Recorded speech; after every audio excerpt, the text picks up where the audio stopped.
guys, Eshadal here and welcome back to Moon TV channel. For those who haven't subscribed yet, kindly subscribe and hit the bell button para updated kayo sa mga bago nating videos. And also, you can subscribe to my personal YouTube channel. Just search for Eshadal. For today's video, pag-uusapan naman natin ang PK and PK events dito sa Bigo Live. Ano nga ba ang PK? Ang PK ay player knockout at ito ay isinasagawa ng 2 Bigo host kung saan sila ay nagkukumpit sa isa't isa na paunahang makareceive ng pinakamaraming beans sa itinakdang oras. So, ang PK or official PK ay tumatagal usually ng 15 minutes. Ano nga ba ang mga purpose ng official PK? Number 1, para matulungan ang host to reach their target beans at para din ma-reach nila ang kanilang quota for the month. Number 2, para makakuha ng recognition within Bigo and makakatulong ito makagather ng mga new supporters para sa mga Bigo hosts. And last but not the least, ay makareceive ng bonus beans mula sa Bigo Live. Ngayon naman, alamin natin ang mga klase ng official PK sa Bigo and ang kanilang corresponding rewards. Number 1, Crystal PK. Ito ang klase ng PK na kailangan mong maka-reach ng minimum of 200 beans and up to 10,000 beans para makakuha ka ng extra bonus beans.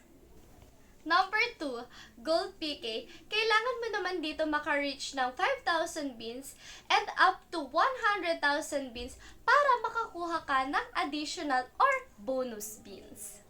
Number 3, Super Rebate PK. Dito naman kailangan mo maka-reach at least 8,000 beans para maka-receive ka ng extra bonus beans.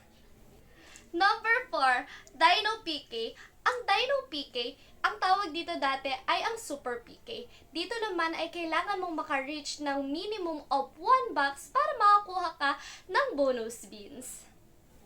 Last but not the least, number 5, ang Super Noble PK. Dito naman kailangan mo maka-reach at least minimum of 10 boxes beans para makuha mo ang iyong bonus beans. Ito naman yung mga rewards na maaari mong ma-receive by competing on an official PK. Tandaan na base lamang ito sa Pilipinas and pwede itong magbago kung ikaw ay naka-base sa ibang bansa. So, para sa iba pang impormasyon, mas mabuting mag-consult ka muna sa inyong manager kung ano ba ang pwede mong ma-receive kung ikaw ay nasa ibang bansa.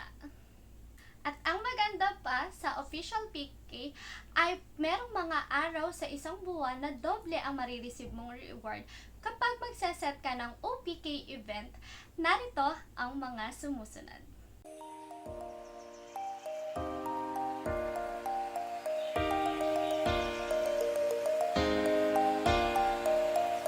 Maaari nyo laging tanungin ang inyong manager or ang agency na mag-handle ng inyong OPK kung kailan ang mga special date para sa OPK event. Pwede niyong malaman ng inyong charm points na makikita nyo sa bandang itaas ng inyong screen during PK Live. And all you have to do is just subtract 0 on the end at malalaman nyo na kung ilan ang inyong marireceive na beans during your PK. Please do take note that rewards and conditions may change in the future. So better if you'll just ask your manager if there will be changes, if there's any. Ngayon naman ay alamin natin kung paano ka makakasali sa official PK. Maaari kang mag-request ng official PK by messaging your manager of your agency. Make sure lamang na available ka sa ni-request mong araw at oras, at least 1 week para mahanapan ka ng makakalaban mo at para ma-promote mo din ito. At sa anumang rason na hindi ka makaka-attend sa oras at araw ng isinet mong OPK, ay make sure na i-message mo ahead of time ang iyong manager or kung sino mang nag-handle ng iyong OPK para magawa ng paraan at mapalitan ka sa iyong PK. And also, para hindi ka na rin makaabala sa big host na naghihintay sa'yo bilang iyong kalaban. Kung ikaw naman ay bagong Bigo host, it is highly recommended na mag-set ka lang ng iyong OPK kung meron ka ng mga sariling supporters para merong mag-support at magbigay sa iyo ng mga beans and para makapagbigay ka ng magandang laban sa iyong OPK. Tandaan na ang iyong agency at family members ay hindi required na bagsakan ka ng beans during your OPK if you haven't gained their supports.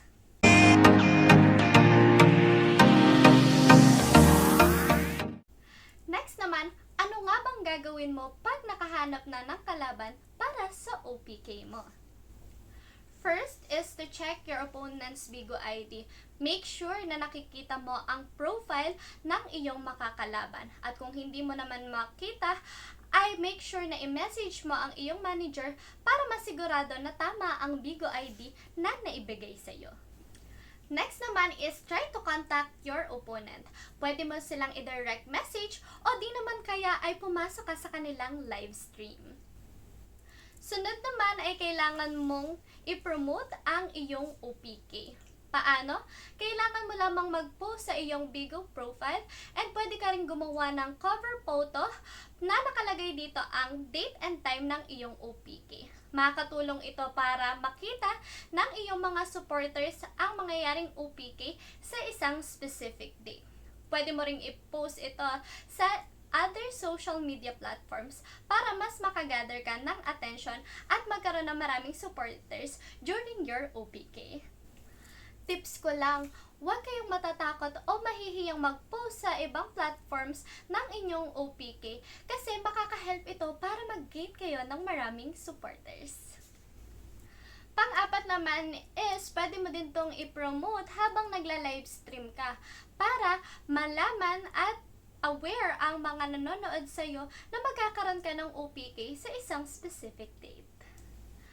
Pang-lima is siguraduhin na sa mismong araw ng inyong PK ay nakafollow kayo sa isa't isa ng inyong kalaban para masigurado na in case na mag-fail ang inyong pag-invite ay makapag-manual invite kayo sa inyong OPK.